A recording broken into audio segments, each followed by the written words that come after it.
So Icarus's Beta 4 weekend has just ended. Here are my thoughts on how I approached the mission objectives. The beta for me, from a solo player's perspective, was actually a nice challenge while not being totally impossible.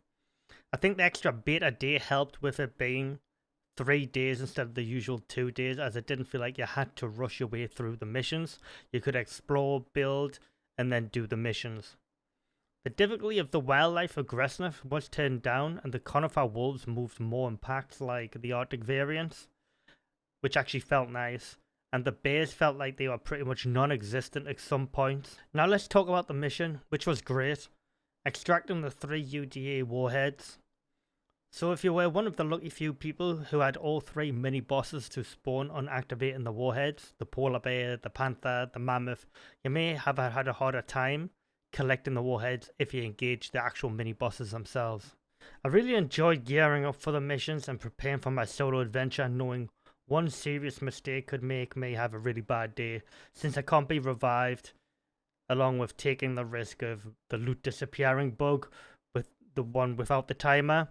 So you definitely did have a big advantage in this mission if you played with your friends. Doing this mission solo wasn't like an additional challenge in itself. So I actually got killed by the polar bear boss the first time, unfortunately. Once the polar bear killed me, I ran back from a bed I had placed in a nearby cave and got my belongings from the corpse. At this point, the polar bear had actually walked off, so I could extract the warhead easily. So at this point, I had an idea what to expect for the panther, as I was leaving the northern Arctic for the last. I dropped off my first warhead at the base, made my way to the forest to take on the panther. I got to the crashed satellite, activated the warhead, and nothing, no panther spawned.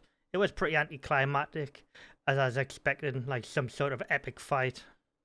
So I activated the warhead, I retrieved it, set on my way back to my base to start preparing for the Northern Arctic. Once I retrieved the second warhead, I chilled out for a bit and focused on what I needed for the trek up to I-7, the Northern Arctic, the 3rd satellite location. I took 4 beds, 4 campfires, along with 3 oxygen bladders and a stack of wood, along with fish, bread and jam for high stamina HP. So I set out via the K10 entrance into the northeast entrance of the Arctic, so I could use caves as soon as possible to get a spawn point just in case I got mauled to death by snow wolves or polar bears, or both, take your pick. I'm going to skip over the part where I hid in all the caves all the way to the final location in I-7. Arrived at the H7, the closest cave to the northern satellite location, and put a bed and campfire down. From there, I ran over to the satellite and activated the warhead. The mammoth actually spawned. I had a feeling that it wasn't going to be honest, as I had heard of a bug where it wasn't spawning like the panther. Since my objective was to get the warhead, I just line of sighted the mammoth and stealthed up and waited out the 60-second timer, as it was pointless taking additional risks as I was playing solo. So once I retrieved the 3rd final warhead, I headed back to O11, the drop pod location, in one piece with all 3 warheads intact, ready for the final extraction.